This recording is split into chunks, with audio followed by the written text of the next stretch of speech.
I'm here to explain the situation on the ground in Arakan, Burma, about Rohingya, the plights of Rohingya. I'm here to explain the IILO, International Islamic Lawyers Organization, to the brutality of the police forces and the Buddhist Rakhine committing against Rohingya people in Arakan state. We appeal to IILO to bring the perpetrators to justice. We are hoping that, inshallah, Muslim Ummah and the international community, including IILO and OIC and other Muslim organizations, can help us bring peace in Arakan and have Rohingya people reclaim their rights. إذا كانت المسؤوليات الملقاة على عاتق المنظمات الإسلامية في نصرة القضية البورمية، فإن هذه المسؤولية آكد في حق المنظمات في بورما أو التي أنشئت من أجل خدمة هذه القضية. وسنستعرض فيما يلي جهود اتحاد تنسيق منظمات الهورينجا. يتحدث الدكتور وقار الدين رئيس الاتحاد عن هذا الاتحاد.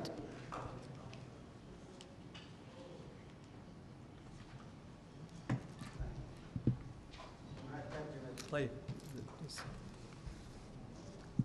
كرما من الزملاء سماعات الترجمة.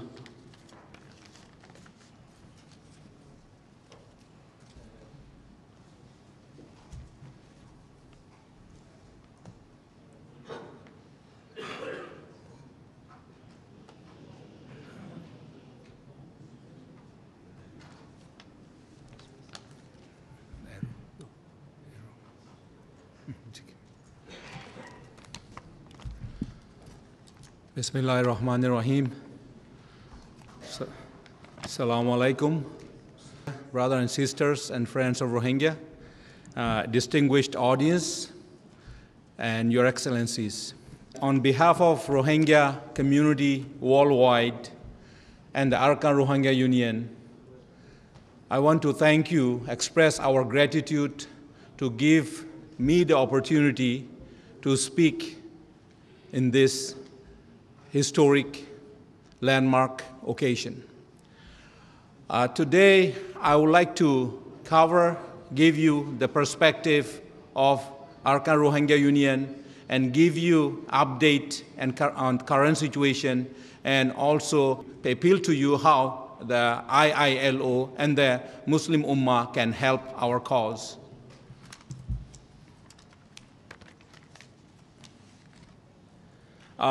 Because Arakan Rohingya Union is the legitimate organization representing the Rohingya community worldwide, I must give you a little background about our organization, Arakan Rohingya Union, which inshallah we hope to work closely with IILO and Muslim Ummah, and as we are working very closely with OIC. The Arakan Rohingya Union was established in Saudi Arabia, in Jeddah, Saudi Arabia, in May 31st of 2011, under the patronage of His Excellency Secretary General Professor Dr. Ekmaluddin Ehsanoglu. And this organization is a global organization, umbrella organization, composed of 25 individual Rohingya organizations throughout the world. It was registered in USA, in the United States of America, as an NGO. This organization, ARU, is recognized by the OIC member states, and there was a resolution unanimously passed in Council of Foreign Ministers Conference in Astana, Kazakhstan in 2011. ARU structure is very simple at this point. We have a secretariat with 5 different departments, as you see there. And we have a coordination council, which is a regional-based coordination council, to coordinate the activities of Rohingya cause. And we will have soon, inshallah, an advisory board. The mission of ARU is, first mission, really important. The most important thing we are looking at is the reinstatement, regaining our citizenship that have been revoked by Myanmar government since 1962. And second objective is, mission is to improve the living condition of Rohingya in Arakan state and throughout the world, and particularly refugee communities around the world. And third objective is, mission is to get better protection of Muslims in Myanmar. To achieve those objectives, the mission, we have the developed strategies. The strategies, first strategy is the dialogue. We want to establish a dialogue with Myanmar government, and we can see a lot of opportunities working with IILO to achieve that goal, inshallah. And as well as other entities such as opposition political parties, ethnic minorities, civil societies in Burma, and even some organizations, local organizations. And another strategy is to mobilize international support, just like this one and others. OIC have had the United Nations. We had recently His Excellency Dr. Hassanoglu has convened a ministerial contact group meeting, that kind of activities. We want to mobilize international community to have those activities. Third strategy is to build the capacity of Rohingya people worldwide. What we are doing as a ARU at this point, our activities, I want to quickly highlight that.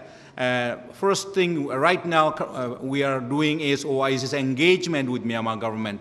OIC is fully engaged with Myanmar government with dialogue, and they have two delegations already visited Arakan state, and inshallah we hope that Secretary General will be making a trip soon. We are providing information support for OIC delegation to Myanmar, particularly current status on the ground, what is happening on the ground. We let them know on a daily basis.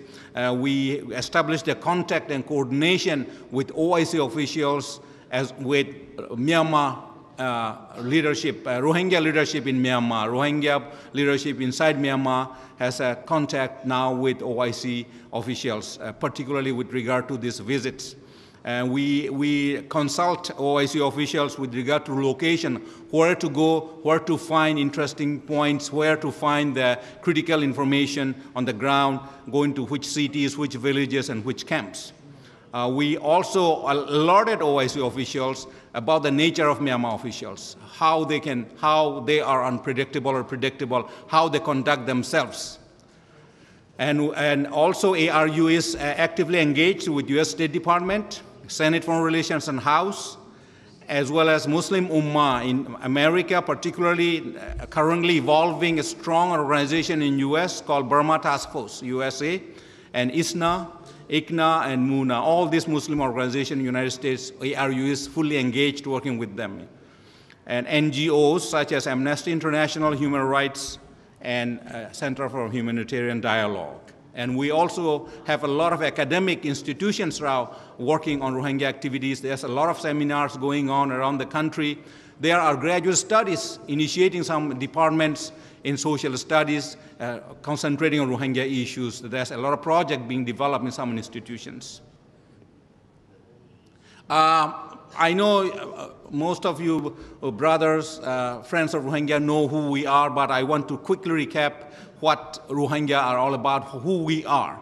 Me, myself, a Rohingya, born and raised in Arakan, Burma, went to college in Burma.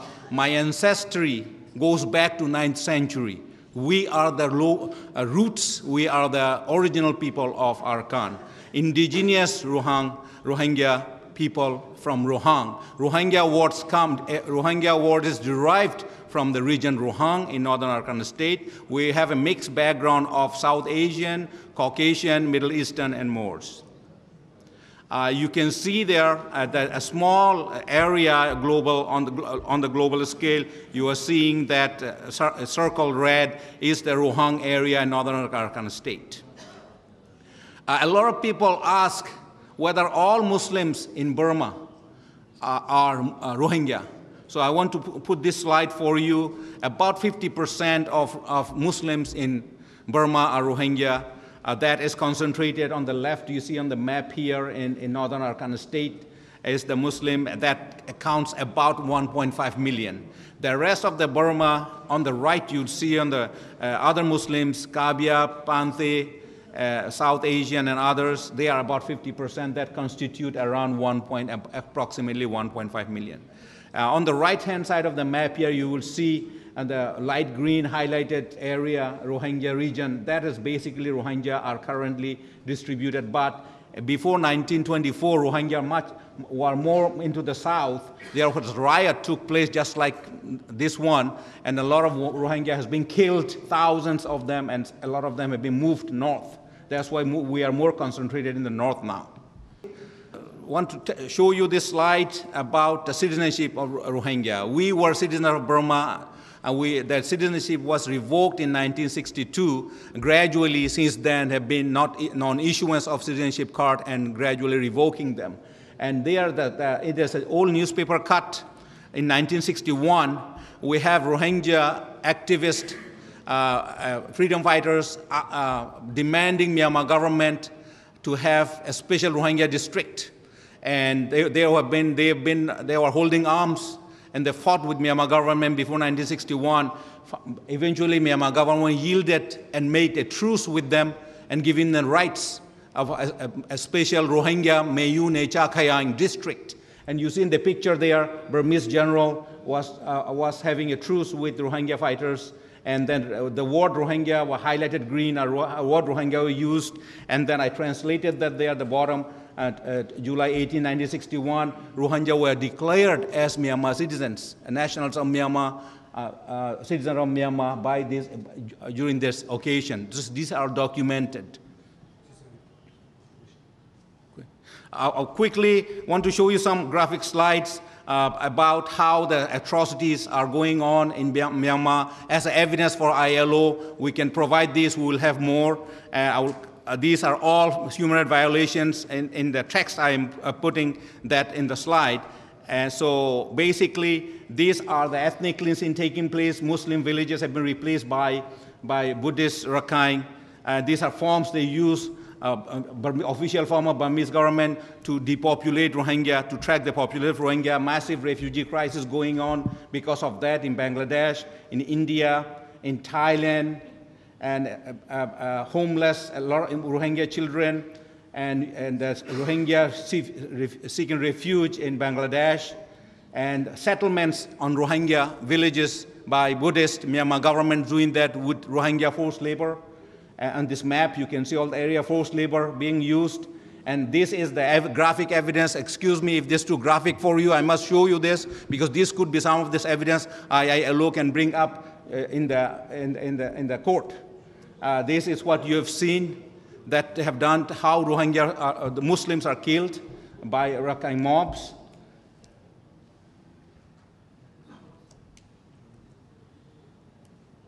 You can see here Imam, how he was killed.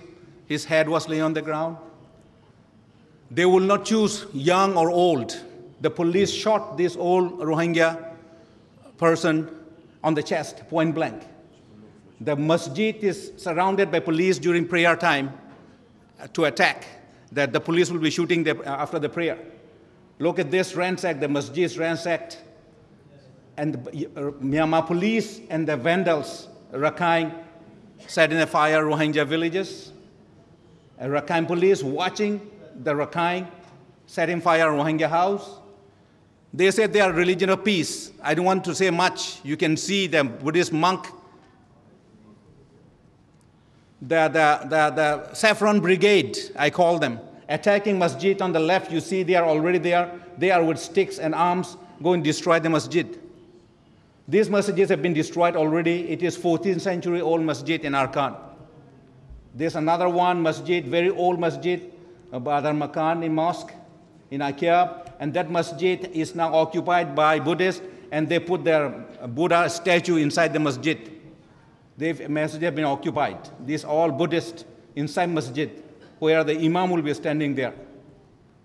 Buddhists, Rakhine, vigilantes roaming around the town to attack Muslims.